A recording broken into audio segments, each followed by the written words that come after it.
اللهم صل علی محمد و آل محمد. اعوذ بالله من الشیطان اللعین الرجیم. بسم الله الرحمن الرحیم.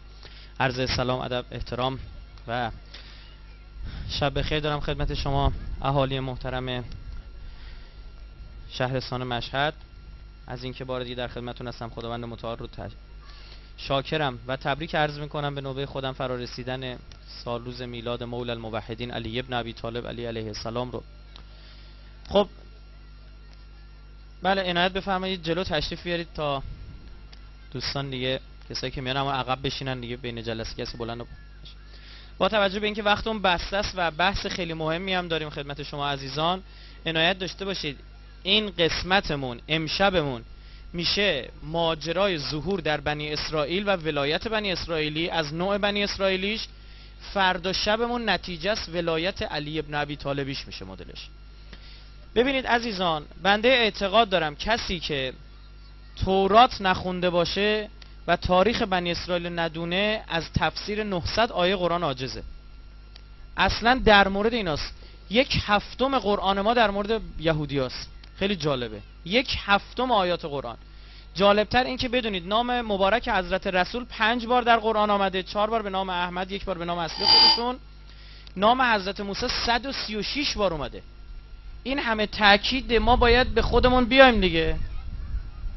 من دیشب ماجرای صدق الله العلی العظیم رو عرض کردم خدمت شما، نگفتم؟ ببینید شما آخر قرآن که میرسید میگید صدق الله العلی العظیم اگه شیعه باشید و اگه اهل سنت باشید میگید صدق الله العظیم، که این علیه هیچ ربطی به حضرت علی نداره. علی یعنی بلند مرتبه. خب برای چی دارید میگید؟ فرض بکنید الان یکی از مسئولین عالی رتبه کشوری بیاد اینجا شروع کنه سخنرانی کردن، بعد من بگم بله راست گفتن ایشون، تایید میکنم. میخواد تو چی کاری داری تایید میکنی این وسط؟ سر پیاز یا ته پیاز؟ فکر کن خدا داره صحبت میکنه، بعد میگم بله راست گفت صدق الله العلی العظیم. خب پس یعنی چی؟ نعوذ بالله، مگه خدا دروغگوه که ما به تایید ما نیاز داشته باشه؟ این دقیقاً داریم پدر خودمون رو در میاریم، داریم بابا خودمون رو میاریم جلوی چشمون. چجوری؟ اون دنیا یا این آیه رو میاره جلوی چشم من، بعد میگه که عزیزم اینو میگه من ندیدم. میگه تو غلط کردی، ندیدی، خودت امضا کردی زیرشو. صدق الله العلی العظیم. بیچارت میکنم.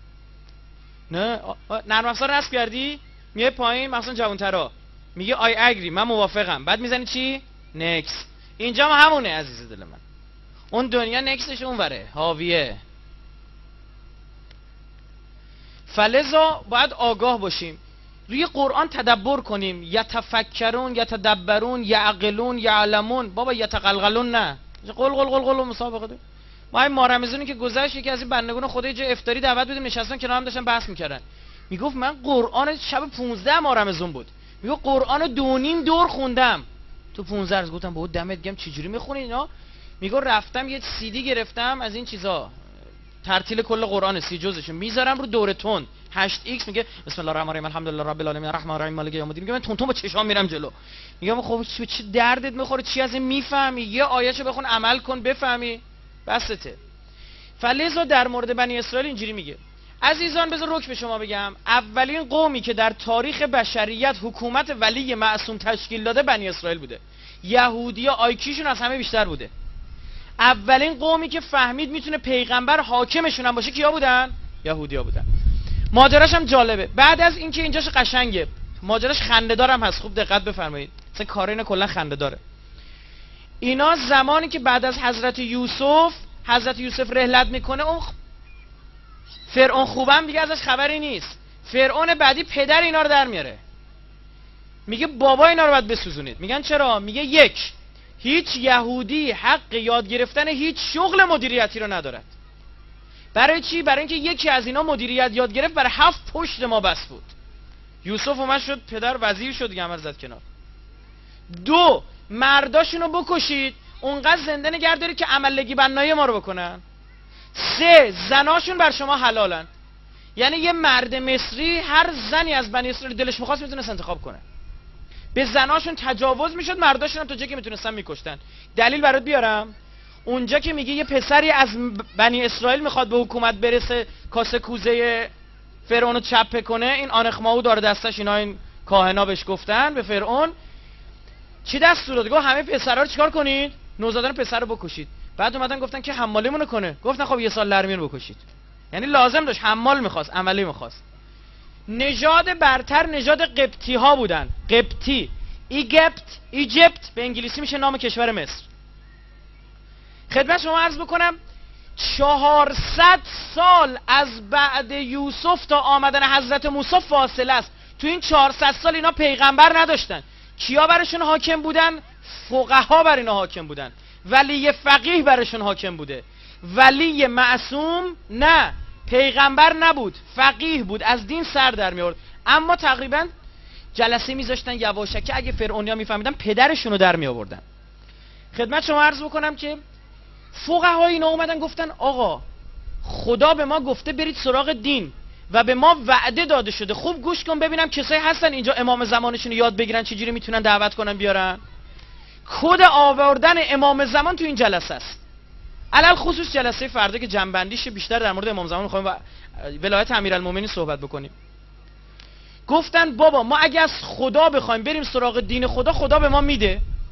خدمت شما عرض بکنم گفتن چیکار کنیم؟ گفتن گناه نکنیم. جمع شدن حول محور دین. از طرف دیگه اینا مضطر بودن. مضطر برای چی؟ مرداشون دارن میکشن، به زناشون دارن تجاوز میکنن. مضطر واقعی بودن. زار زار اشک میریختن. یهو یکی از این فقهاشون شب در خواب دید که حضرت موسی آمدنش 30 سال نزدیک شده. بیدار شد، همه رو جمع کرد، گفت آقا خبر بهتون بدم. چه خبری؟ سورپرایزتون کنم همتونو. آمدن اون موعودی که میخواد ما رو نجات بده 30 سال نزدیک شد. این باعث شد مردم در کنار اون گریهشون شوقم پیدا کنن. تو دعا عهد چی میخونی؟ انهم یرونه بعیدا و نراه قریبا. میگه اونا میگن زور امام دوره، ما میگیم چیه؟ دیره، ما میگیم نزدیکه. این خیلی مهمه، زمانی باید بحث بکنم در مورد این. اونا میگن دیره، امام نمیاد، ما میگیم نزدیکه. که کسی نزدیک ببینه ظهور اماما آدم میشه دیگه. الان دایی شما زنگ بزنش فکر کن یه رو با شما فاصله داشته باشه، بگه دایی جان ما سر کوچه ایم، نه ببخشید 5 دقیقه ما سر کوچه ایم الان میرسیم. میدوی با اینکه دایی خودیه، میپره اون لافت و شک رو وسط خونه جمع میکنه، یکی سینی استکان وسط خونه ولو جمع میکنه، اون یکی بعد دوباره چه لباسه تنه تو موهاتوشون کن فلان فلان شده. خب چی میشه؟ یعنی خودت امام زمانو کسی بخواد نزدیک بودن زورش نزدیک ببینه این اوضاعشه، صبح تا شبش میشه گناه ده. نه دیگه آقا اینا شوق هم پیدا کردن، گریه در کنار شوق. آقا عالم بعدی اومد خبر داد 70 سال نزدیک شد، پیرمرداشون هم دیگه خوشحال شدن، گفتن ما هم شاید ببینیم. تا اینجا به شما بگم 170 سال ظهور حضرت موسی نزدیک شد، فقط به خاطر گریه و زاری از ته دل. بابا دعای ندبه یعنی چی؟ ندبه یعنی چی؟ یعنی اشک و زاری که بزن تو سر کلت. فلیندبن نادبون و یزج زاجون، بیاید زار بزن. میگه آیا کسی هست کمکم کند که با هم گریه کنیم؟ حلم معین، کسی هست بیاد کمکم کنه با هم دیگه ما به اشک بریزیم؟ پس اثر داره. امام حسین که داشت میومد سمت کربلا، این داداشش محمد حنفیه بهش گفت اخب، گفت بیا بریم، بهش گفت بیا بریم، گفت پام میلنگه، هم این پاش لنگید هم این پاش لنگید. بعد امام حسین چی گفت؟ گفت حالا که نمیای چیکار کن؟ برای ما دعا کن. نه دعایی که ما میکنیم اللهم عجل ولیک الفرج، عین همین سلام علیکم حال شما خوبه چطوری اللهم عجل ولیک الفرج، با همین حسه. نه بابا، یعنی بفهمی یتیمیم، بفهمیم بی پدریم، بفهمیم زندگی این نیست که ما داریم. زندگی آقا فوقش این نیست بهترین ماشین و بهترین خونه و بهترین سفر و نمیدونم زیباترین زن و بهترین بچه ها و شغل خوب شوهر و فلان اینجور چیزا داشته باشه. نه بابا، بدبخت بیچاره، این زندگی نیست. میفهمی یه روز این زندگی نیست، میفهمی یه روز این زندگی نیست. یعنی این مضطر شدن. آقا یه با همینجوری که من و شما نشستیم وسط گریه زاری که شما دیدین الحمدلله نیشا همه بازه، اونا داشتن گریه زاری میکردن، موسی میخواستن، یهویی این بزرگشون سیخ بلند شد گفت اونی که از در آمد موساست. برگشتن موعود آمد، به محض آمدن شرافت آورد با این واسه اینا. رفت سراغ فرعون گفت فلان فلان شده، با اینا چیکار داری؟ حضرت موسی گفت خوب کاری میکنم. گفت خوب کاری میکنی، بگیرینو. اثر انداخت، اژدهاشو در حد ال کلاسیکو. آقا کلکوپر فرعون ریخت، گفت بکشش عقب بابا، ما مخلص توییم، ورش تو اینو جمعش کن. 9 جور معجزه سر فرعون پیاده کرد، انواع اقسام معجزات عجیب غریبا. معجزه کرد از آسمون وزغ بارید، قورباغه میبارید. فرعون گفت غلط کردم فلان خوردیم. تا اینو میگفت حضرت موسی تا پس میگرفت میگفت تو خودت بابای همین جادوگرایی. بچه پررو بود فرعون. هی گذشت. معجزه کرد رود نیل خون شد. معجزه کرد جووناشون میمردن. معجزه کرد همشون طاعون گرفتن. معجزه کرد شپش زد به بدنشون. مدلای مختلف. هی میگه غلط کردم تا بلا میگذشت میگفت پررو بود بچه، پررو بود. ببینید فکر نکن حضرت موسی اومد همین فرداش یالا پاشیم بریم حاجی مکه بریم ارض موعود. نه عزیز دل من، ماجرا داشت. بعضی از تواریخ آمده 15 سال حضرت موسی داشت با فرعون کل میکرد. منتها دیشب یه کدی من به شما دادم، مخصوصا اینو کسایی میفهمن که جلسه دیشب بودن. گفتم برای ظهور، برای حرکت جهانی چی لازم داری؟ کادر. باید نیرو تربیت کرده باشی. موسی میدونست با این جک و جونورا نمیتونه قیام بکنه، فلذا تو اون 15 سال چیکار کرد؟ کادر سازی کرد. آقا مدیریت به اینا یاد داد. مدیریت آنچنانی. فکر کن 4 سال درس میخونی بهت میگن کارشناس. استاد دانشگاه هم یه نخاله مثل منه. بابا 15 سال پیغمبر معصوم استاد دانشگاهشون بود.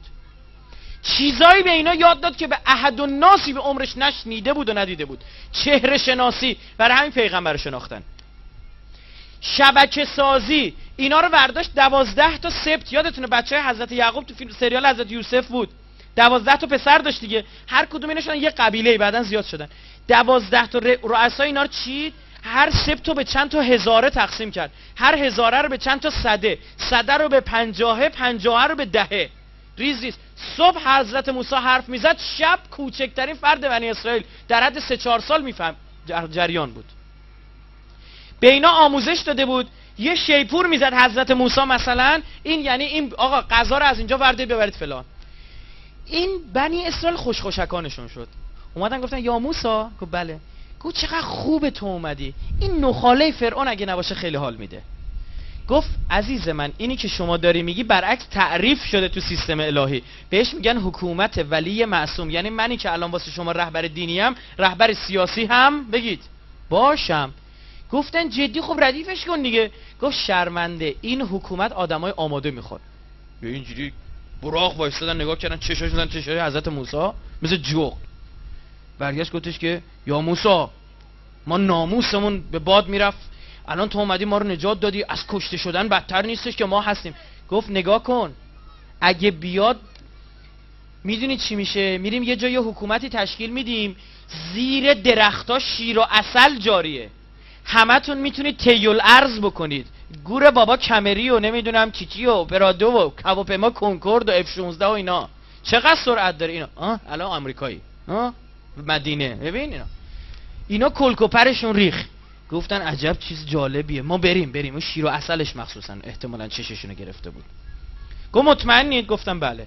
شبونه حضرت موسی رو کوچاند، حضرت موسی اینا رو کوچاند. چند نفر؟ تورات میگه 600,000 نفر رو، بعضی از موارد 700,000 نفر آوردن. الان نزدیک 2-3 نفر آدم اینجا باشن، این بندگون خدا پدرشون در اومده که شما بیاید اینجا یه دستی بزنید و بهتون شعر بخونن و ما سخنرانی کنیم و بعدش باشید برید. اینا پدرشون در اومده. 3 ماه پیش دارن برنامه‌ریزی کنن، برو دم اینو ببینه و چیکار کنه، هر برنامه‌ای اینو داره دیگه. 600-700,000 نفر، نه آدمای فهمیده مثل شما. یارو 3300 سال پیش بوده. ببین چی بودن. اینا رو بردش. گفت کدوم وری بریم؟ نکته خیلی مهمه. گفت خدا گفته باید برید به زمین موعود. متوجهید؟ برید به کجا؟ اگه دوزاریا افتاد یا نه، من و شما باید به کجا بریم؟ به زمان موعود. کار ما سختره. گفتن یالا بریم. آقا اینا اومدن رسیدن لب دریا که بنده بحث دارم این رود نیل نبوده، دریای سرخ بوده. حاضرم سرش بحث بکنم، حالا اینجا وقت جاش نیستش، چون قرآن خیلی جالبه، نمیگه نهر، میگه بحر. حالا میگی شاید این بحر به معنی بزرگ بودن رودخانه رو میخواسته بگه. خیر، دلایل دیگه هم دارم، حالا اینجا جاش نیست. این که غرب رود نیل اینا زندگی نمیکردن، شرق رود نیل زندگی میکردن. غرب رود نیل دنیای مردگان بود. تو همین فیلمه وقتی فرعون افتاد مرد، دیدی گذاشتنش تو کشتی، از رود نیل ردش کردن بردن تو غرب رود نیل، تو دنیای مردگان. دنیای زندگان این طرف بود. اینا از شرق میخواستن برن به شرق که از رود نیل نمیخواستن رد بشن که. پس این دریای سرخ بود اینا رد شدن. چرا میگن رود نیل؟ که بگن ارض موعود ما فلسطین بوده، در حالی که اگه این مسئله باشه زمین موعودش میدونی میشه کجا؟ حجاز. حداقل حجاز هم نه، یعنی بعد از حجاز رد میشدن میرسیدن به یه جایی که معلوم نیست کجاست. حالا بنده یه نظریاتی دارم میگذارم واسه خودم. خدمت شما عرض بکنم، خوب دقت کن. رسیدن لب دریا، یوهویی اینا دریا دیدن اوه موج داره میزنه، ببین چه خبره. از اون ورم نگاه کرد کی داره دنبالش میاد؟ بگید فرعون. این گنده هاشون یه کله خاروندن اینجوری به حضرت موسی نگاه کردن، یعنی پدرت خوب مادرت خوبه، الان میاد پدر ما رو در میاره، چیکار کنیم؟ حضرت موسی گفت 1 تا 10 تون رو رفتید، به خدا اعتماد کردید، 10 تا 100 تون با خدا. ببین ندیده اعتماد کرد و شرط توکل به خدا اینه ندیده. اگه از همونجا میگه دوربین بندازیم ببینیم، یا موسی الان ما رو می‌خوای اینوری ببری، اگه دریایی باید رد بشیم، پلت کو، کشتیت کو؟ نگفتن دیگه، گفتن به امید خدای موسی میریم. رسیدن، حالا خدا براشون چیکار کرد؟ نه پل گذاشت نه کشتی، دریا براشون شکافت. اینا داشتن رد میشدن، یه کوه آب این طرف، کوه آب، اینم نشون میده که باز همین دریای سرخ بوده، رودخونه عمقش کمه. یه کوه آبم این طرف، ماهیا می اومدن تا این جلو میچرخیدن جلو چششون. یه نگاه کردن، زمینم خشک کرد، گلی نباشه پاهاشون تو گل گیر نکنه، همه جوره باهاشون راه اومد. چرا؟ بذار بهتون بگم. قومی که حکومت ولی معصوم بخواد میشن دردونه های خدا. خدا عاشق اینا میشه، تو دستاش میگیره اینا رو میبره. بنی اسرائیل همچین چیز داشته. این که قرآن میگه نحن فضلنا، ما اینا رو فضیلت دادیم، در گذشته رو میگه، میبینی؟ یعنی تمام شده، مال این جریان بوده. آقایی که شما باشید، خانمی که شما باشید، میگه 12 تا راه آب برای اینا کشید. الان دونه دونه میریم سراغ آیاتش، خیلی جالبه اینا که دارم میگم، این بخش از توراته. 12 تا لاین کشید. میگه یا موسی چه کاریه، بزن یه اتوبان بزن دیگه، 12 تا جون هیرو بیریست فرعون دنبالت. میگن چرا؟ چون اینا خیلی با هم اختلاف داشتن. یعنی فکر کن تو همون هیرو بیری اگه یه نفر از سبط بنیامین، از قبیله بنیامین میومد تو مثلا قبیله یهودا، این اول باید قلم پایین یارو خورد میکرد اینجا، افسر میومد کروکی میکشید، بعد میرفت فلان فلان شده، برو فرعون داره دو پشت سرمون میاد، دریا شکافته شده، این یه لحظه ممکنه برگرده، بیای رد بشیم. گفت نه. حضرت موسی میدونید اینا چه قوم سرتقی ان، گفت چیکار کنیم از همون اول شر نشه برای ما، رانندگی بین خطوط، 12 تا لاین کشید، گفت بین خطوط رانندگی کنید. رسیدن اونور باز کله خاروندن، به موسی نگاه کردن گفتن یا موسی، گفت بله. گفت اینم که داره میاد که پشت سر ما. گفت غمتون نباشه، عصا رو زد، دریا بسته شد. در حد دیگه چی اسم خارجی نه، در حد تیم ملی، معجزه عجیب. دریا بسته شد، همه فرعون و دار دستش همه چی شدن؟ مردن. حالا آیه قرآنش رو ببینید. ببینید قشنگ قرآن اشاره میکنه. براتون من حالا فقط معنیشو میخونم چون وقت ندارم، 45 دقیقه 1 ساعت بیشتر وقت نیست. ما بنی اسرائیل رو از دریا گذرانیدیم. فرعون و لشکریانش به قصد ستم و تعدی به تعقیبشان پرداختند. چون فرعون غرق میشد گفت ایمان آوردم که هیچ خدای جز آن که بنی اسرائیل بدان ایمان آوردن نیست. فرعون فلان فلان شده، میبینید تا داره غرق میشه، گفت راست میگید خودتون. عین دفعه‌های قبل. ببین خدا چی گفت. خدا گفت الان، خیلی جالبه، استفهامیه، سوالیه. الان، حالا خدا نگفت به زعم من اعتقاد، به درد عمد میخوره الان ایمان آوردی. این تو قرآن نیست، این خودم دارم.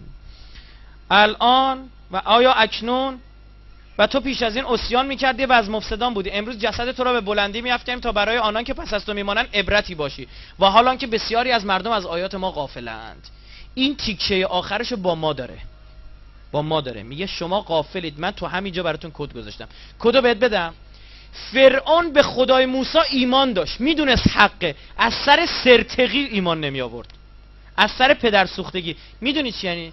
روزی که ظهور شکل بگیره، اونایی که مهدی رو قبول دارن میدونن حقه، که میاد تکثیر انداز میذاره رو خونه خدا، میدونه مهدی حقه، اون روز توبه، در توبه بر اونها چی میشه؟ بسته میشه. تمام. اون روز این باید جواب پس بده. حالا کاری ندارم. آقا رسیدن اون طرف، این 12 تا کله گندهاشون اومدن سراغ حضرت موسی، گفتن یا موسی. گفت بله. گفت بابای ما در اومده که. گفت برای چی؟ گفت 700,000 نفر آدم آوردی، گشته اینا دهناشو مثل کوریکودیل باز غذا میخوان. گفت چیکار کنم؟ گفت غذا میخوام. خب گفت بابا تشنن اینا. راست میگه، 100 نفر میبری اردو پدرتو در میارن. یکی تون ماهی میخواد، اون یکی چلو کباب میخواد، اون یکی جوجه کباب میخواد، اون یکی دستشویش میگیره. همین الان کل اتوبوس باید وایسن آقا میخواد بره دستشویی. اون یکی من نمازم دیر شده وایسا، یکی نماز اول وقت میخوام بخونم وایسا فلان. این هر کی یه سیستمی داره برای خودش. حالا میگم بابا عزیزم دانشجو نمیبرده، الانم نبوده، 3300 سال پیش از ابتدایی داشته تا انتهایی، همه جوره توشون بودن. گفت بابا آفتاب پزوندیم مخ ما رو، آفتاب اون منطقه هم گرم. گفت چیکار کنیم؟ گفت باریکلا شما 1 تا 10 برای خدا اومدید، 10 تا 100ش با خدا. داشته باشید چه ها براشون انجام داد. جوک براتون تعریف نمی کنم عزیزم، آیه قرآنه. حالا آیه‌شو خودم براتون میخونم، الان حواستون به من باشه. گفتن تشنمونه. گفت اون سنگر وردید بیار. یه سنگ هلک هلک آوردن گذاشتن جلو، عصاشو زد ازش 12 تا چشمه شکافت. چرا 12 تا؟ به همون دلیلی که اینا با هم مشکل داشتن که اون هیروبیری نزن کوزه هم دیگه رو بشکنن، مشخص بشه. گفت کوزه هاتون آب کنید، آب خنک، آب معدنی. بعد داشتن راه میافتن میرفتن. گفت این سنگر چی کارش کنیم؟ گفت وردارید بیارید. گفتن یعنی چی؟ سنگر میذاشتن تو خورجین الاغشون، با خودشون میبردن، هر جا لازم بود دوباره تشنه‌شون میشد میذاشتن. حضرت موسی عصاشو میذاشت شور دوباره آب میریخت. عصا رو میذاشت کلید داشت انگار، دگمه داشت انگار. کلمن همراه بهشون داده بود. 3300 سال پیش کلمن همراه، آبش هم تموم نمیشه. قانون بقای ماده و انرژی و همه رو یکی کرده. نه لوله‌ای بهش واسه نه چیزی. اینا تو کوک این بودن. این سنگ چی هست؟ گذاشتن تو خورجین، بلند کردن بردن. گفتن خوب چیزی اینو ببریمش، به دردمون بخوره. بعد گفتن حالا به فکر نون باش که خربزه آبه، گوش نمونه. قرآن میگه براشون بلدرچین بریان از آسمون میفرستادیم. بلدرچین بریان، شیره عسل، یا در بعضی از موارد اومده ترنجبین از زیر بوته‌های بیابون میجوشید اینا میخوردن. ترنجبین از زیر گیاه برای اینکه اینا خنک بشن، شیرینی، قند داشته باشه. مرغ بریان هم از آسمون میومد. گفتن این آفتاب هم اگه یه فکری بالش بکنی حرف نداره خدا وکیلی. میگه و ابر را سایبان ایشان کردیم. هر جا میرفت ابرم باهاشون میومد. وای میستادن ابر وای میستاد، راه میرفتن ابر راه میرفت. شب که میشد نسیم خنکم به اینا میزد. شب که میشد ابر میومد پایین. اینا میرفتن تو دل ابر، تو مه. معتدل بود هوا. یعنی صاف. این مد نظرتون باشه عزیزم، خدا گرفته اینا رو تو دستشون، داره چیکار میکنه؟ تو دستش. حالا خدا دست نداره، منظور مهربانی است. با لطف و مرحمت و حکمت و رحمت خدا اینا رو گرفته داره میبردشون. چرا؟ چون اولین قومی بودن که حکومت ولی معصوم خواستن. گفتن پیغمبر هم حاکم سیاسی، نظامی، ورزشی، هر چی شما به ذهنتون برسه. یه خورده رفتن. اینا قرآن میگه. سوره اعراف آیه 160 میگه آنان را به 12 سبت یا 12 گروه تقسیم کردیم. چون قوم موسی از او آب خواستن، به دو وحی کردیم که عصای خود را به این سنگ بزن و از آن 12 چشمه بشکافت و هر گروهی آب خورگاه خیش را بدانست. و ابر را سایبان ایشان کردیم و ترنجبین و مرغ بریان به ایشان نازل کردیم. از چیزهای پاکیزه که روزیتان کردیم بخورید. با کفران نعمت به ما ستم نکردن، بلکه به خودشان ستم کردن. از آخر آیه دوزاری شریف شما میفته که اینا آخر کاری سوتی دادن که خدا اینجوری کرده. عزیز من بذار همین اول آب پاکی رو بریزم دستت. من نمیخواستم ناز کنم آخر بگم، این اول بگم. خدا برای فرستادن حکومت ولی معصوم برای شکل‌گیریش 4 تا آزمایش میکنه. من تا حالا تونستم این 4 تا رو از قرآن بیرون بکشم. 1 آزمون اقتصادی میگیره از طرف، 2 آزمون جهاد میگیره. یادتون نره خیلی مهمه بابا، تمام زندگیتون اینه. به خدا قسم اون دنیا از همین از شما میپرسن. نمیگه ماشین چرا پیکان بود، چرا فلان بود. 1 آزمون اقتصادی میگیره، 2 آزمون جهاد میگیره، 3 آزمون حکمیت میگیره، 4 آزمون افراد مستجاب و دعوه میگیره. افرادی که میتونن مثل پیغمبری کارهای عجب غریب بکنن، مثل سامری. گوساله ساخت ماما میکرد، صدا میداد. مگه موسی تو عصا انداختی اژدها شد؟ خب اینم طلا رو کرده چی؟ گوساله فلان. 4 تا آزمون، 1 اقتصادی، 2 جهاد، 3 حکمیت. حکمیت یعنی چی؟ یعنی ولی معصوم به عنوان حکم قبول دارن یا نه؟ فصل الخطاب حرفشو میدونن یا نه؟ 4 آزمون افراد مستجاب الدعوه، آزمونی که کسایی که قدرت‌های عجیب دارن. بعضیا الان همین الان من دارم میگم داره ذهنشون جرقه میزنه، میدونم. باریکلا حواستون به من باشه. آقا رسیدن یه خورده که گذشت، اینا غذای واحدشون چی بود؟ من و سلوا، بلدرچین بریان و ترنجبین. یه خورده که گذشتن وزیر بهداشت. حالا جالبه خودشون تو کتاباش خودشون این چی میگن؟ میگن اگه سهم طرف 2 تا بلدرچین بود، یعنی با 2 تا بلدرچین سیر میشد 3 تا ور میداشت. دیدی بعضی چشاشون گشنه است، هیئت داره غذا میده، 3 تا ببره بس 2 نفر بیشتر نیستن، اون 3 نفر اون یک کم میمونه خراب میشه. میگه غذا تبرکیه بگیریم ببریم. چشاش 6 تا گرفته 7 تا 8 تا همینجوری داره میبره. این چشا گشنه است، چشاشون گشنه بود. بلدرچین بریان دیگه واسه همچین آدمایی بهشون بدید کویتشونه. گرفت میگه میزدیم به خورجین، یه خورده میرفتیم میدیم بو بد میاد. بو چیه؟ نگاه میکردیم میگیم بلدرچین سومیه چی شده؟ فاسد شده. آقا یه کدی به شما بدم، در حکومت ولی معصوم دزدی بی دزدی نمیتونی بکنی. دزدی بکنی آبرود میره. بو گرمی کپک میزد. قابل توجه بعضی از آقایونی که حالا اون آقازاده ها سیاسیش میکنم حالش هم میبرم عیبی نداره، اینا که میزنن به جیب. حکومت ولی معصوم شکل بگیره شرمنده اخلاق ورزشیتم. این سکه هایی که زدی به جیب بعدا میبری میبینی آخ تومون رو باید عوضش کنی، نجس شده، یه چیز دیگه شده. خودتون فهمیدید چی شده. 3 عدد سعی 14 به توان 2 شده. نفهمیدین؟ 3 عدد سعی 14 میشه پی، 2 تا پی کنار هم دیگه. خدمت شما عرض بکنم که ببخشید دیگه شب میلاد ما هم قاطی کردیم. همین میشه دیگه، نوش جونش. خدمت شما عرض بکنم نکته بسیار کلیدی.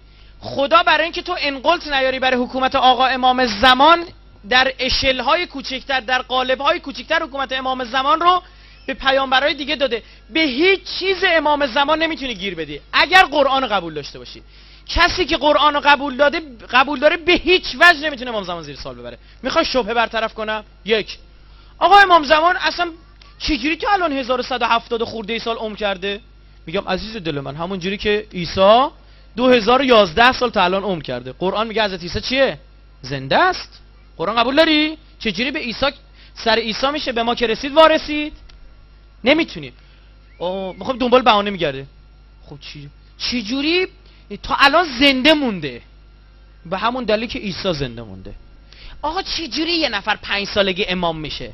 به همون دلیلی که عیسی تو گهواره امام شد. به همون دلیلی که یحیی طفلا صبیا، طفل شیرخواره بود پیغمبر شد. به همون دلیل عیسی پیامبر شد، اینم پیامبر شد. میمونی به چه دلیلی اصلا لازم زنده باشه؟ مگه مثلا 30 سال دیگه ظهور نیست؟ الان به دنیا بیا 30 ساله بشه، موقع خدا که میدونه که ظهوره، الان به دنیا بیاردش بزرگش کنه. میگه به همون دلیلی که عیسی باید زنده باشه. این سیستمایی که دزدی نمیشه تو حکومت ولی معصومون آخریه کرد، تو اشل‌های کوچکتر به پیغمبرای قبلی داده بود. یه نمونهش اینجا به موسی داد. رفتن جلوتر، وزیر بهداشتشون اومد پیش حضرت موسی.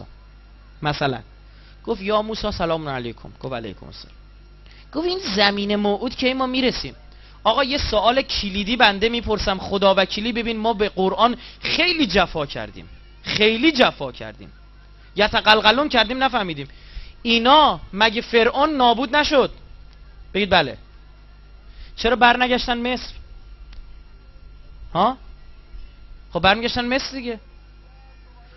مصر زمینهای حاصل خیزی داشت که ما هخامنشیان رو 2500 سال پیش وسوسه کرد از ایران لشکر بکشیم به مصر. ها؟ اینقدر حاصل خیز بود. از راه دریا هم لشکر کشیدیم بدانید. از راه خشکی نرفتیم. یک بخش عظیمی از لشکر از راه دریا فرستاد. چی میشه که نمیرن به مصر؟ من به شما میگم چون اینا عهد کرده بودن برن به زمین موعود، برن به زمین مقدس. من و شما باید بریم به کجا؟ زمان مقدس. کار من و تو خیلی سخت تره. حالا میرسیم. این میشه فردا. وزیر بهداشتش من گفت سلام علیکم. گفت این زمین مقدس کجاست یا موسی؟ گفت حالا میرسیم. گفت بگو دیگه، مثلا 3 روز دیگه میرسیم، 4 روز دیگه. گفت اگه بگم که دیگه فایده نداره که. تو چجوری آزمون تو پس بدی؟ گفت موسی. گفت بله. گفت احیانا امگا 3 به گوشت خورده؟ گفت چی؟ امگا 3، ویتامین C، ویتامین B، ویتامین D. ده پوکیدیم از بس منه و سلوا خوردیم. سیب زمینی پیاز میخوایم، خیار میخوایم، عدس میخوایم، پیاز میخوایم. منه و سلوا، منه و سلوا. ناف ما رو بسته به بلدرچین بریان. راست میگه. یه هفته به چلو کباب بدن حالتو میپرسم. چلو کباب ببینی میذاره در میری. حضرت موسی برگشت بهش گفت ای توف به ذاتتون، دارم میگم بیاد بریم اردوه، تو اردو به تون ماهی میدن، کارت بخوره به اون شکمت، برسیم اونجا چلو کباب و جوجه کباب و بیف استراناگوف و کوفت و فلان اینجور چیزا خارجکی هم بهتون میدم. گفتن شرمنده اخلاق ورزشیتیم یا موسی، ما همین الان میخوایم. چی میخواین؟ گفت ما غذا میخوایم. گفت غذا که دارید که؟ گفت نه ما هوس سبزی کردیم. گفت هوس موس در کار نیستش، پررو شدید خوشتون، خوشیز از زیر دلشون. گفت پررو شدید خوشتون اومده، بیاد بریم. حالا اونجا رسیدیم بتونیم. ببین چی گفتن. و اذ قلتم یا موسی، سوره بقره 60. لن نصبر علی طعام واحد. لن تو زبان عربی یعنی عمرن. عمرن صبر نمی کنیم به غذای واحد. چسبیدم به زمین. موسی گفت ای توف به ذات شما، دارم میگم ارز موعود، شیر و عسل، تیل ارز، من حاکمتون بشم از اینا. گفت باره بابا باقالی من میخوام. گفت داری ارز موعود به باقالی میفروشی؟ گفت بادم جونم یادت نره. ماتمون حضرت موسی. گفت اتستبدلون الذی هو ادنی بالذی هو خیر، چیزی که خوبه با چیزی که پسته عوض میکنین؟ خجالت. آیه قرآن دارم برات میخونم، جوک تعریف نمیکنم. چجوری میخندی ها؟ واقعا کارشون خنده‌دار بوده. کار من تو از این خنده‌دارتره. حالا برسیم به خودم. کار من تو گریه داره واقعا. فردا شب اینجا امشب میخندی، فردا شب گریه میکنید. گفتش که خجالت نمیکشی؟ چیزی که خوبه با چیزی که پسته عوض میکنی؟ گفت آره پسته. گفت داری سیب زمینی پیازو میفروشی به حکومت ولی معصوم، حکومت ولی معصوم ببخشید میفروشی عوض میکنه به سیب زمینی پیاز؟ گفت بله عوض میکنیم، بادم جونم یادت نره. موسی بله. او عصا رو واسه کی نگه داشتی؟ یه سی خونکی بزن زمین، یه چیز خیار و گوجه و بادم جون این چیزا در بیاد. شارژش که تمام نمیشه که لامصب. کنتور نمیندازه که بزن یه چیزی در بیاد ما بخوریم. آقا اینا رو گفت حضرت موسی میخواست سکته کند دست اینا، جوش آورد. اومد گفت اینا رو میخواید؟ گفت آره. گفت اهبطوا مصرن. اهبطوا به زبان عربی یعنی یه جای بالاتر پایینتر رفتن. گفت گم شید برگردید مصر. اینایی که میخواستید اونجا داشتی، شرف نداشتی، ناموس نداشتی. ببین عزیز من یه آیه رو یواشکی زیرابی رد کردم اما الان برگردوندم، دیدم باید بگم به شما. اول میخواستم نگم، براتون میخونم. سوره مائده آیه 20. دیدی چه نعمتایی بهشون داده بود؟ نعمتای عجیب غریبی دیگه، درسته؟ چیلر سرمایشی، گرمایشی، ابر، کلمن همراه، غذا همینجوری آنلاین برات میفرستاد. فوق العاده بوده همه چیشون. اما ببین چی میگه. میگه و اذ قال موسی لقومه یا قوم اذکروا نعمت الله علیکم اذ جعل فیکم انبیا و جعلکم ملوکا. حالا بریم سراغ معنیش، بیخیال بشیم سریع بگذریم. ای مردم به یاد دارید این نعمت را که خدا به شما ارزانی داشت. کدوم؟ اون بلدرچینه رو میگی؟ اصلا انقدر این بلدرچینه حاشیه‌ایه که خدا ذکرش نمیکنه. میدونی نعمت از دیدگاه خدا چیه؟ میخوای بدونی از دیدگاه خالق شما نعمت چیه؟ ببینید چیه. میگه این که انبیایی در میان شما قرار داد. اینی که خدا برای شما پیغمبر و امام بفرسته میشه چی؟ اصلی ترین نعمت الهی. دومین نعمت الهی چیه؟ این دیگه خدا وکیل همون کلمن است احتمالاً. نه عزیز دل من، این که پس از سالها و قرنها بردگی فرعون آزاد و مالک سرنوشت خود کرد. کسی که مالک سرنوشت خودش باشه از نگاه قرآن کسی است که نعمت الهی داره. از این دیدگاه الان ژاپن جز 7 کشور صنعتی دنیا نعمت الهی نداره. میدونی چرا؟ چون کاپیتولاسیون داره، یعنی سربازان امریکایی رو نمیتونن محاکمه کنن. میدونید چه اتفاق افتاد چند وقت پیش؟ یکی این امریکایی‌ها، سربازای آمریکایی، به 2 تا دختر ژاپنی تجاوز کردن. بعد اینا رو با ماشین زیر گرفتن. بعد ژاپنی‌ها نمیتونن محاکمه‌شون کنن دیگه. نگاه نکن ماشین آنچنانی داره، ساعت کاسیوش زده پدر سیکو رو در آورده. نگاه نکن چه میدونم میتسوبیشی و تویوتاش جنرالز موتور آمریکا رو پدرش رو در آورده. خب اما این که اونجا حق ندارن. بعد از جریان جنگ اتمی که راه افتاد 1945 آمریکا گفت پول ندارم بدم غرامت. هیروشیما و ناکازاکی جو زدم، تو یه جا 65,000 نفر کشت، تو یه جا 100,000 نفر، 95 تا 100,000 نفر. گفت پول ندارم، به جاش تو نمیخواد ارتش داشته باشی، من ازت دفاع میکنم. پایگاه نظامی داره، اینا حق ندارن. این 2 نفر به 2 تا دختر ژاپنی تجاوز کردن، با ماشین زیرشون گرفتن، سوار هواپیماشون رفتن اونور. بعد وقتی هم رسیدن اونجا یه برنامه ماهواره‌ای ترتیب دادن، گفتن یالا بای بای، دستم تکون دادن. بعد جالب تو مصاحبه ماهواره‌شون اینجوری گفتن ما تو ژاپن نعمات مختلفی داشتیم، لذت‌های مختلفی داشتیم. یعنی دقیقاً که با ناموس شما بودیم. یعنی خیلی هم به ما خوش میگذشت، به ما دستم نتونستن بزنن. اینا چیکار کردن؟ 4 تا ریختن توی خیابون، 4 تا چینگ چانگ چون گفتن بلند شدن رفتن. تمام شد رفت. یعنی الان قدرت این که بخوای فلان پایگاه نظامی نباشه نداری، عوضش پرادو داره، عوضش فلان داره و اما داره. از نگاه قرآن این نعمت نیست. اگه میخوای بدونی قرآن چی میگه، اگه خودت میخوای بدونی که بحث دیگه است عزیز من. از نگاه شما شاید پرادو نعمت باشه که نیست، میدونم. گفت اینا رو میخواستی داره. گفت برگرد، گم شید برگردید مصر. گفتم برمیگردیم. مات موند حضرت موسی. گفت برمیگردید. گفتم بله برمیگردیم. بارا الان مصر دیگه فرعون نیست. عهد چیه با ولش کن. عهدو شکستن. گفت برگردیم. حالا یه هفته است راه اومدن. یه 10 قدم که اومدن یه دیدن ابر پرید رفت. او یارو که مسئول حمل کلمنه بود اومد گفت کلمنه نیست. دیدن اراده میکنن بلدرچین هم دیگه نمیاد. اومدن گفتن یا موسی ما باید همینجوری برگردیم. گفت بله همینجوری باید برگردید. اونا پرید رفت، اونا الهی بود، برای مسیر این طرف بود. بعد یه نشستن یه کیوسانی حرکت انجام دادن، یک کله تکون دادن و گفتن عجب ما اینجوری بخوایم برگردیم یه هفته تو راه از گشنگی هممون میمیریم. بیابون برعود ملخ پیدا نمیشده، بر ریشه گیاه بخوریم نمیسن. گفتن غلط کردیم. سریع غلط کردیم. یه آنالیز کردن، یه جلسه گذاشتن ببخش غلط کردیم. گفت همین غلط کردی به این سادگی؟ آخ آخ آخ اینجا دیگه خدا شوخی نداره. جز معدود جایی است که خدا اصلا شوخی نداره. سر خواستن حکومت ولی معصوم، یعنی حاکمت معصوم باشه. اگر کسی حکومت ولی معصوم بخواد پس بزنه، اینو بدانید میدونید چی میشه؟ به حالت قبلی خودش بر نمیگرده، به حالتی بسیار بدتر. یعنی فکر نکنید اگه اینا موسی پس میزدن میتونستن برگردن به مصر، ابدا. گفت یعنی چی؟ گفت یعنی از این به بعد خدا بخشیدتون، منتها تا زمین موعود دیگه بدون این کلمنه و اون غذا و اینجور چیزا باید بریم.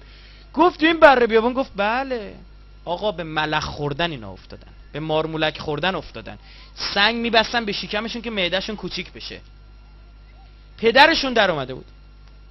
خدمت شما عرض بکنم گفتن عجب غلطی کردیم ما. یادتون باشه با حضرت موسی دیگه در نیافتیم، این شوخی نداره خودش. ماجرا از نیل به قول ببخشید از دریای سرخ اومدیم این طرف کمپله عوض شده. خدا اصلا دیگه شوخی نداره، حواستون جمع باشه. نه عزیزم اینا به محض اینکه از دریای سرخ وارد شدن خارج شدن اومدن این طرف، بگید چی شدن؟ اون عهد الهی خودشون اجرا کردن. چون عهد اجرا کردن مورد حالت جدید شدن. یه خورده رفتن جلو. آزمون اقتصادی چی شدن؟ اولی چی بودن؟ آزمون شکم بود، آزمون اقتصادی مردود شدن. خدا حالا یه خورده کوتاه اومد. رسیدن الان با آزمون بعدی چی بود؟ جهاد. رسیدن به این ارض مقدس. گفت اون دیوارا رو میبینی؟ گفت بله بله.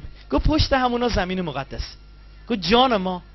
گفت همونجا شیر و عسل داره؟ گفت بله. یالا فله گوله را افتادن بره. حضرت موسی گفت آروم. اوه چه خبر، کجا داری میری؟ گفت چیه؟ گفت خدا دستور داده بشینید. سر یه جلسه گذاشت با بچهای بالا و 12 نفر رؤسای اسباط و قبایل رو جمع کرد و بهشون گفتش که راستش اگه بخواید این ارض موعود همینجاست که دارید میبینید، 1 کیلومتری ما مثلا. گفت خب بریم دیگه. گفت آخه میدونید چیه؟ یه جریانی داره. گفت جریانش چیه؟ گفت در اونجا ان فیها قوم جبارین، توی اونجا یه قوم جبار. البته اینی که من گفتم از لسان حضرت موسی نیست، از لسان بنی اسرائیله. حضرت موسی گفت اونجا یه قوم ستمکارین، خدا از ما خواسته که این قوم ستمکار توسط ما از بین برن، به مردم ظلم میکنن. گفت خب بریم دیگه، عیبی نداره.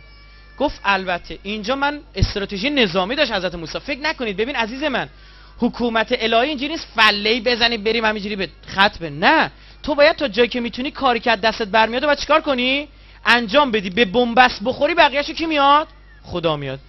یعنی تو تا جایی که میتونی خودت انجام بدی، نه این کم جی پاشی بری.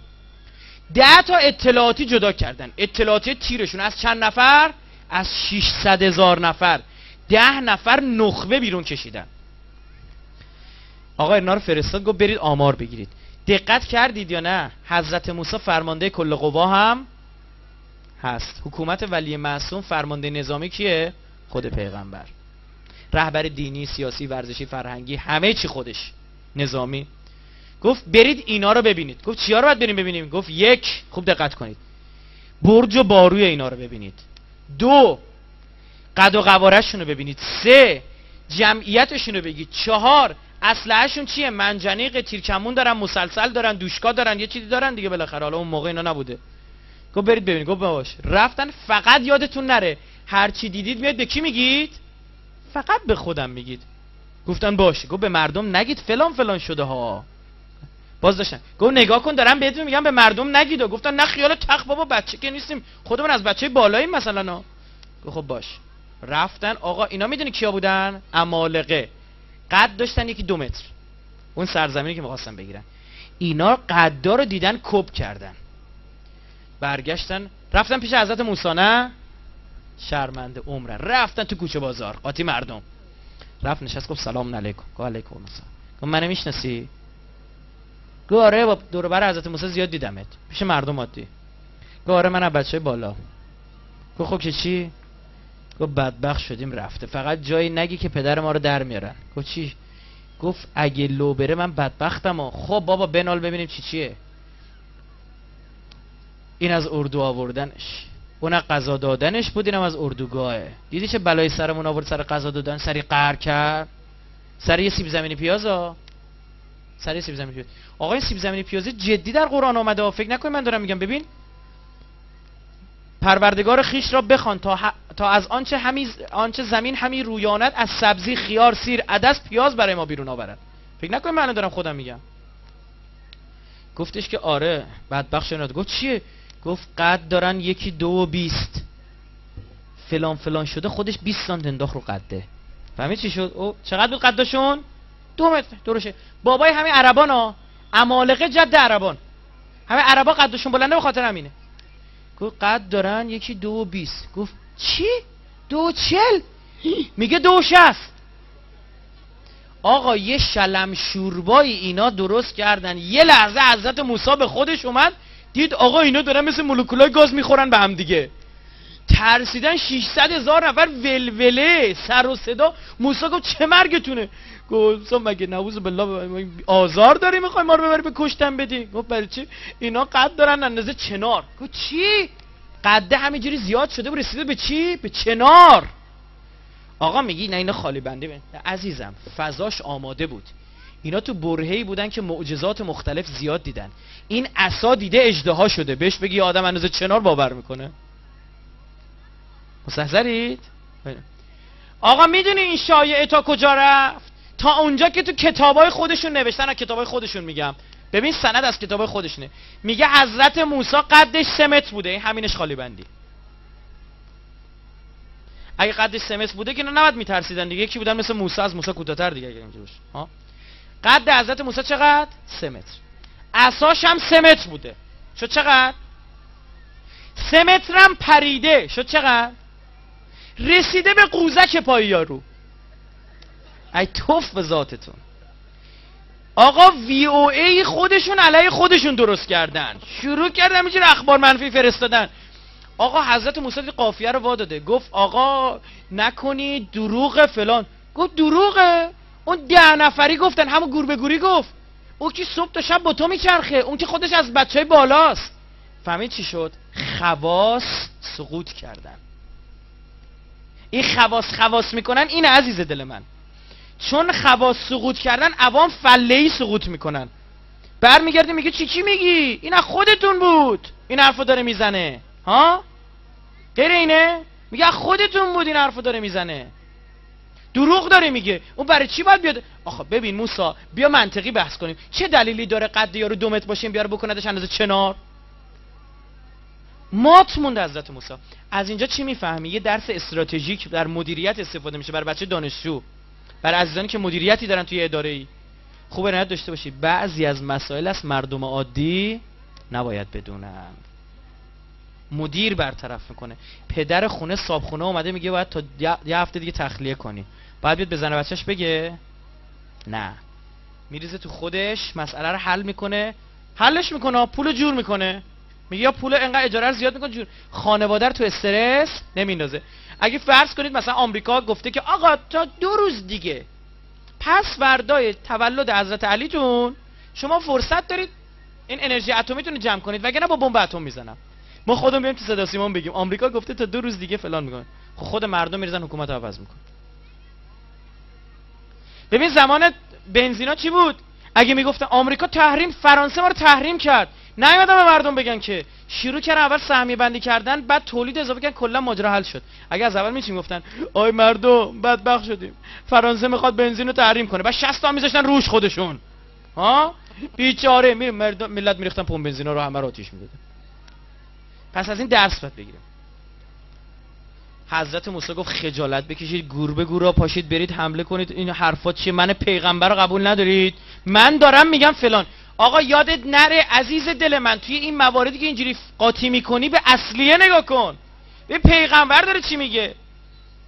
گفت من پیغمبر گذاشتی داری به این میچسبی؟ گفتش که نه اینا بچه بالا گفتن همینه که هست، لابد یه چیزی هست، میخوام ما رو بکشتن. به تو پدر کشتگی داری، قبلش هم گشنگی به ما دادی، مشخصه تو اصلا پدر کشتگی با ما داری. صد رحمت به عمو فرعون. کاری نداشت که به زنامون تجاوز میکرد، یه نصف مردار میکشت، آقا نصف دیگه زنده بودن که تو بخوای هممون بندازی دست این چنارا ما رو لوردمون میکنه. قالوا یا موسی ان فیها قوم جبارین و انا لن ندخلها حتی یخرجوا منها. ببین موسی جان، توی اونجا یه قوم ستمکارین، ما عمرن داخل نمیشیم تا موقعی که اونا خارج نشن. حضرت موسی به گمانم نگفت، به گمانم برگشت گفت اینجا عمه منم که میره که اونا خارج. گفت اونا خارج شدن ما میریم. گفت اینجا که کاری نکردی، پس تو چی کاری؟ گفت موسی اون عصاتو واسه کی نگه داشتی؟ خوب کارایی میکنه من دیدم. یه بزن اجدا بشه، یه چیزی اینا رو بخوره، سوسکشون کن با لنگ دمپایی بکشی میشه. دیدی که آزار. برای چی میخوای ما رو بکشتن بدی؟ برای چی؟ نه بگو چه پدر کشتگی با ما داری؟ اصلا همینو حل کن برای ما. 2 نفر بلند شدن وسط اینا، قال رجلان من الذين يخافون انعم الله عليهم. فقط 2 نفر مظلوم موسی از چند نفر؟ 600,000 نفر. 2 نفر بلند شدن گفتن خجالت بکشید، همون خدایی که ما رو از مصر رد کرد، همون خدایی که ما رو از دریا رد کرد اینجا پیش ماست. مصر امپراتوری بود، ارتش داشت، اینا 4 تا عروض لعباشو غمه کشن، میریم جمعشون میکنیم. جالبه من تو کتم نمیره 2 نفر از، خوب گوش کنید، یه کد خوشگل میخوام بهتون بدم. من تو کتم نمیره 2 نفر از 600,000 نفر بوده باشن. من میگم حضرت موسی با کیا جلسه میذاشت؟ با کله گنده ها. اونا میرفتن به هزارها، صدها، 50ها، دهها. همین الان گفتم دیگه، درسته؟ احتمالاً به 2 نفر به از همون اطلاعاتیا بودن. 2 تا از چند تا؟ از 10 تا میشه چند درصد جمعیت؟ 20%. یعنی خدا داره به ما کد میده تا 20% رو صبر میکنه، یعنی 80% ریزش کنن. بیشتر ریزش کنن پدرشونو در میاره. یا نه 2 نفر از چند نفر بودن؟ از 12 نفر بودن رؤسای اسباط. اون موقع 2 نفر از 12 نفر میشه چند درصد؟ 60%. ببخشید 15-16%. یعنی خدا داره به ما کد میده. قرآن اینجوریه. بعد از خودت بپرسی برای چی گفته 2 نفر؟ گفتن و علی الله فتوکلوا ان کنتم مؤمنین. به خدا توکل کنید اگه ایمان آوردید. ایمان همینجوری نیست که خدا ما ایمان آوردیم. نه عزیز من، اینطوری نیست ایمان.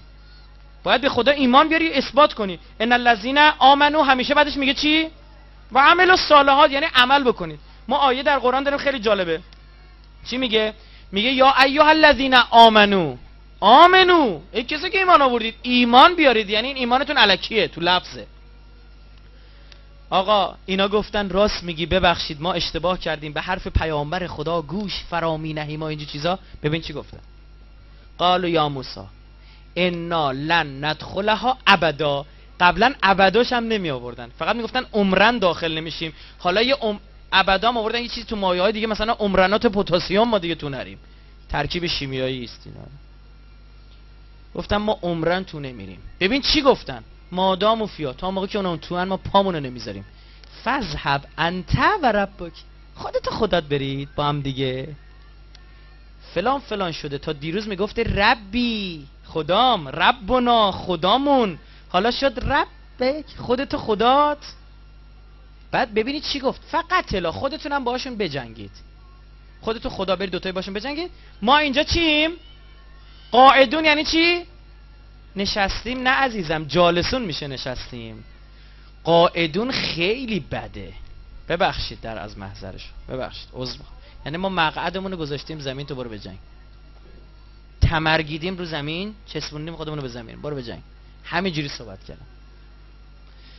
آقایی که شما باشی خدا چه کرد باشون. از اینجا به 5 دقیقه صحبت ها مونده، میخوام اساسی گوش کنی ها.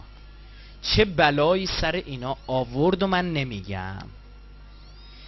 4 تا بلا سر اینا میاد. این بلا سنت الهی است. هر کی حکومت ولی معصوم بخواد پس بزنه، عیناً بگید چی؟ سرش میاد.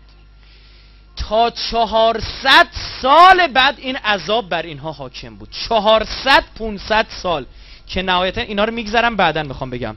خب که نهایتا میدونید چی شد؟ گذشت خدمت شما عرض بکنم تا حکومت حضرت داوود. دقت کردید آزمون جهادم چی شدن؟ سوختن. تا زمان داوود علیه السلام اینا همینجوری بدبختا پدرشون در من. تا زمان داوود بالاخره اینا گفتن غلط کردیم، باباهامون یه غلطی کردن، ما چرا باید عذاب بکشیم ها؟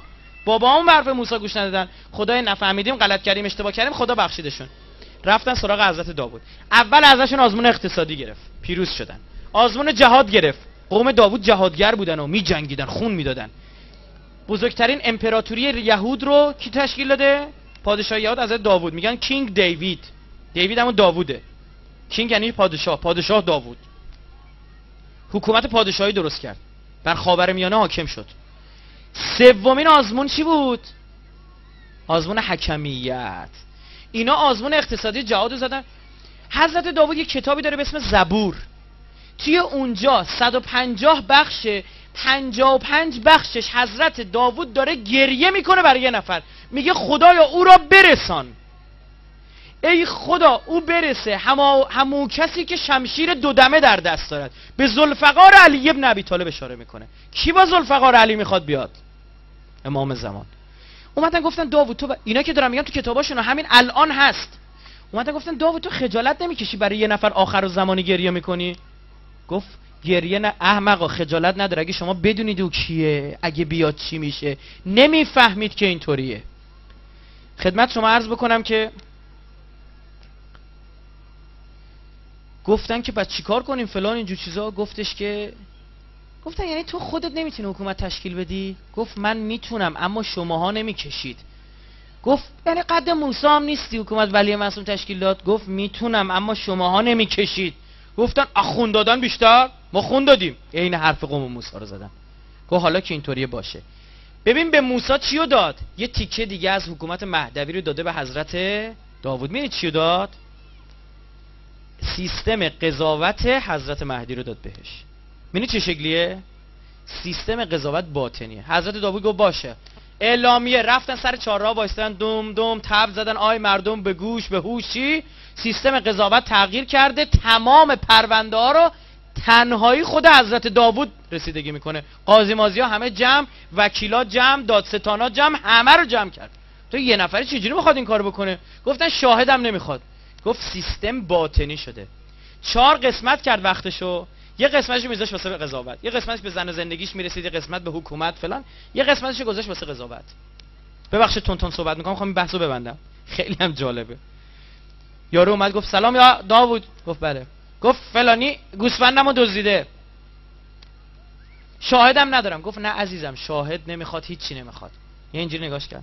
گفت 1 فلانی گوسفند شما رو ندزدیده، به همان کس دزدیده. 2 برید گوسفند و فلانجا سالم هنو نکشتتش بیارید. 3 حکم اون کسی که دزدی کرده اینه. 4 خود شما 3 روز پیش یه آدم رو در بیابان فلانجا کشتید، جنازه‌شو کشوندی بردی انداختی تو فلان چاه. 4 5 قصاص باید بشید، اعدام بشید. 6 ورثت اینجوری از تو ارث میبرن. 7 دیه‌ای که باید بدی به اون بنده خدا انقدر، چون زن و بچه، چون مرد مرده به زن و بچه اونم انقدر ارث میرسه. 8 فهمیدی چی شد؟ 1 دقیقه نشد تو 50 ثانیه 8 تا پرونده سنگین قضایی رو بست. کلکوپر اینا ریخت، کپ کردن. الان میدونی بابت این 8 تا بعد چقدر بری بیای؟ هر کدوم 8 سال بری دادگاه بیای، بری داد. یه جای رفته بودیم سخنرانی، ما بذار راستش بگم رفته بودیم اوین سخنرانی، جاتون خالی، ان شاء الله اونجا زیارتتون میکنم بنده، از بالا شما اون پایین باشید. بعد تو بند مالی هم بود، بندگون خدا به خیلیشون به خاطر مهریه افتاده بودن، خیلیشون به کسی اعتماد کرده بودن، چک داده بودن، طرف نرفته بود، نامردی کرده بود. حالا میخوام بگم یعنی انسان سالم زیاد بودن توشون. بعد خدمت شما عرض بکنم یکی از این بچه‌هاشون اونجا مسئولین به ما گفتش که فلان، یادم بله، گفتش که یکیو گرفتن 200,000 تا سند جعل کرده، از گواهینامه بگیر تا لیسانس، پاسپورت، هر چی تو بگی، پول، تراول، هر چی بگی این جعل کرده، فلان فلان شده. بعد میگفت نکتهش میدونید چیه؟ میگفتیم چیه؟ میگفت کارشناس ما، اینجا دقت بفرمایید، این دوتا سندو دستش گرفته بوده، میگفته من نمیدونم اینو از روی این زده یا اینو از روی این زده. بعد اینجوری گیر بوده. الان فکر کن رائفی مثلا مشهد یه قتلی انجام بده، میره 3 نفر شاهد میاره، دست میذارن واسش رو قرآن، میگه من اون تایم کجا بودم؟ تهران بودم. حاجی مکه بود، دوباره بیرون. نه دیگه از این قرتی بازی ها نیست. نگاه میکنه خودت پرونده دی، ببخشید طرفو نگاه میکنه تا فیها خالدونشو میبینه دیگه پیغمبره. هیچ کار نمیتونه. آقا این منافقا پدرشون در اومد. نگاه کن. پس به پروردگارت سوگند، جز معدود جاییست که خدا به جان خودش قسم خورده، به خودش قسم خورده، میگه فلا و ربک، به خودت به پروردگارت قسم ای پیامبر. اینا ایمان نیاوردن مگه اینکه 3 شرط رو رعایت کنن. ببین جز این 3 شرط هست یا نه؟ همین الان خودتو بسنج ببین مؤمنی یا نه. عرصه آماده است. 1 پیامبر خدا رو به عنوان معصوم رو به عنوان حکم قبول کنی، به عنوان قاضی قبول کنی. 2 حکمو که داد بپذیری، قبول بکنی، انقلت نگیری، من اعتراض دارم، شکایت دارم فلان. 3 ته دلت هم ناراحت نشی. یعنی فکر کن آقا امام زمان بیاد، انشالله بیاد، خب بیاد مثلا از اونجا منو نگاه کنه، بگه رافی بیا پایین ببینم فلان فلان شده، کی گفته میری واسه شیعیان من سخنرانی بکنی؟ تو اهلیت سخنرانی نداری. اول بپذیرم که امام زمانه، بگم شرمنده شما، چرا خالتون رو گونه راستتونه؟ تو روایات اومده امام زمان خالش رو گونه چپشه، برو بگیریدش مدعی دروغینه. نه بپذیرم. 2 به محض اینکه گفت سری با کله بدو هم برم پایین دیگه، انقلت و فلان و صبر و اینجور چیزا، بود هم برم لپتاپمو جمع کنم مثلا بیارن. 3 ته دلم هم ناراحت نشم، نگم چه کاری بود، یه دونه این کاغذا که ما دادن، این کاغذا می نوشته 5 دقیقه دیگر میای پایین وگرنه پایینت میکشیم. البته همینا نوشته بودن از اینا. خدمت شما عرض بکنم که بپذیری. آقا منافقا گفتن بدبختیم دیگه، با تسبیح و ریش و اینجور چیزا نمیشه سیستم پیش برد، لوی میریم بریم پیشش، میگه فلان فلان شده، انقدر نزول گرفتی، انقدر بلا. 7 8 10 نفر اینجوری قضاوت کرد، اینا کپ کردن، گفتن چیکار کنیم؟ جلسه گذاشتن، گفتن همون سیستمی که در زمان موسی جواب داد، عملیات روانی. ریختن قاطی مردم. گفت سلام علیکم. گفت پیغمبر خدا خبر داری؟ مثل این فیلم‌ها میگه نه چند روزی است از پیامبر خدا خبر ندارم، آیا شما خبری از پیامبر خدا حضرت داوود دارید؟ گفت آری دارم، دیروز پیشش بودم. خب چی بود؟ چی شد؟ آقا پیغمبر خدا نعوذ بالله نعوذ بالله قاطی کرده. چی شده؟ یارو اومد گفت گوسفندمو دزدیدن، گفت بگیرید ببرید دارش بزنید. دروغ گفت؟ نه، سانسور کرد. یؤخذ زخس من الحق و زخس من الباطل فیمزجان. یه تیکه از حق گرفت، یه تیکه از باطل گرفت، چیکار کرد؟ قاطی کرد. اون موقع سمیته. آقا شلم شوربایی به پا شد، حضرت داوود گفت دیدی نمیخواستید پس بزنید. این حدیث تموم بکنم حرفمو. از نشانه های آخر الزمان این است که زنان قاضی میشوند بی آن که در دادگاه شرکت کنند.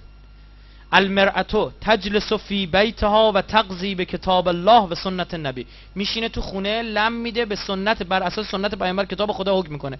اصلا لازم نیست قتل و جنایت و کشتن و سر بریده و فلان اینجور چیزا بیارن. یکی از دلایلی که زن نمیتونه قاضی باشه تو اسلام برای اینکه براش آسیب زاه، اذیت میشه اینا رو ببینه. فلذا چی شد؟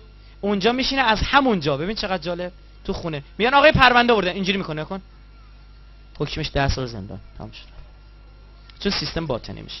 خب فردا میخوام برسونم بهتون ببینیم آیا در حکومت ولی معصوم امام علی آزمون اقتصادی دادن، جهاد دادن، حکمیت، صفین. اجرا شد یا نه، دونه دونه اینا رو بررسی میکنیم. بحثی است برخلاف امشب که یه خورده خنده‌تون که گریه داره. تعجیل در فرج قطب عالم امکان حضرت صاحب الزمان صلوات اینت بفرمایید.